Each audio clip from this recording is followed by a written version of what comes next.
گناہوں پہ جری ہونا، گناہوں پہ فخر کرنا، گناہوں پہ اصرار کرنا، دور دور بھی اس کا سچے مسلمان سے تعلق نہیں۔ گناہوں پہ جری ہونا، گناہوں پہ فخر کرنا، گناہوں پہ اصرار کرنا، اس کا ایمانی زندگی سے کوئی جوڑ نہیں ہے۔ والذین اذا فعلوا فاحشہ او ظلموا انفسهم ذکروا اللہ فاستغفروا لذنوبہم۔ عربی زبان میں جو لفظ فا ہے اس کا معنی ہے فوراً، ادھر غلطی ہوئی ادھر استغفار، ادھر غلطی ہوئی ادھر سچی توبہ۔ فاستغفروا لذنوبہم ولم یصروا علی ما فعلوا، اپنی کیے پہ اصرار نہیں کرتا، ہاں ندامت کے آنسو بہاتا، شرمندگی کا اظہار کرتا۔ گناہ بری چیز ہے لیکن گناہ پہ اصرار اس سے برا ہے، اور گناہوں پہ فخر کرنا اور گناہ کو اسٹیٹس بنانا، اس سے تو ایمان چلا جاتا ہے، اس کا ایمانی زندگی سے کوئی جوڑ نہیں ہے۔ نیک سے نیک آدمی سے غلطی ہو سکتی ہے، خطا ہو سکتی ہے، لیکن وہ توبہ کے ساتھ اسے دھو لیتا ہے، ندامت کے ساتھ اللہ کے اور قریب ہو جاتا ہے۔ اس لیے کسی گناہگار کو اس کی توبہ کرنے پر اسے شرمندہ مت کرو،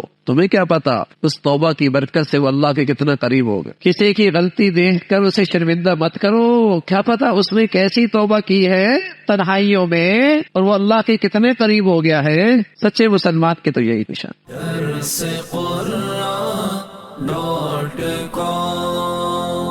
www.darsequran.com